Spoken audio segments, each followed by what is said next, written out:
A subpoena or witness summons is a writ issued by a government agency, most often a court, to compel testimony by a witness or production of evidence under a penalty for failure.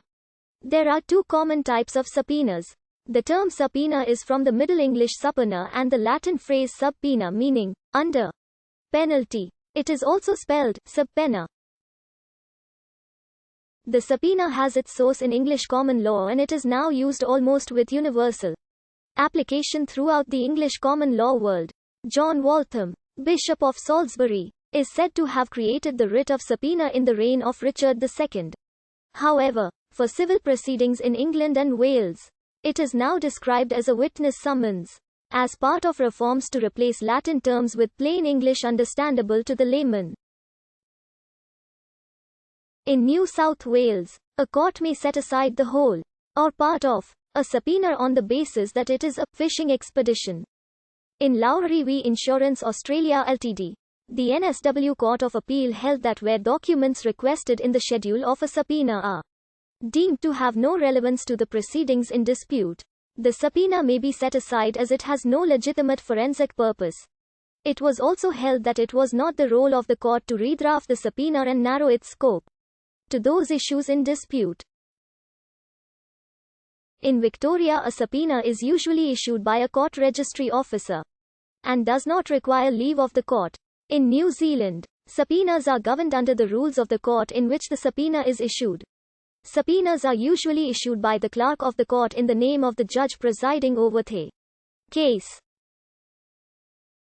Additionally, court rules may permit lawyers to issue subpoenas themselves in their capacity as officers of the court. Typically, subpoenas are issued in blank, and it is the responsibility of the lawyer representing the plaintiff or defendant on whose behalf the testimony is to be given to serve the subpoena on the witness.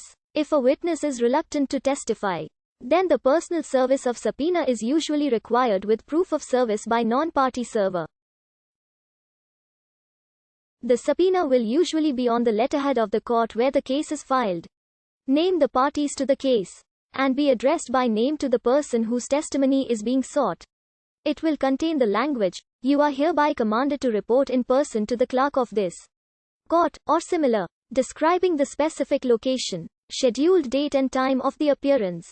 Some issuing jurisdictions include an admonishment advising the subject of the criminal penalty for failure to comply with a subpoena, and reminding him or her not to leave the court facilities until excused by a competent authority, often ending with the archaic threat, "Fail not at your peril."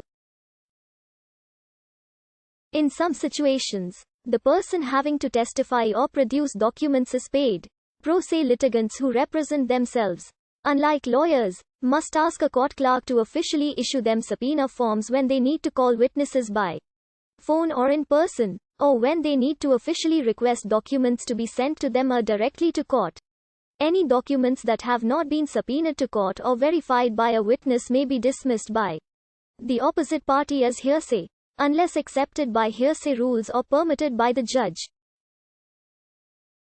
If the witness is called via long-distance phone call, then the requesting party is responsible for initiating the call and providing a payment with a prepaid phone card. Most states have further restrictions on subpoena use in criminal cases.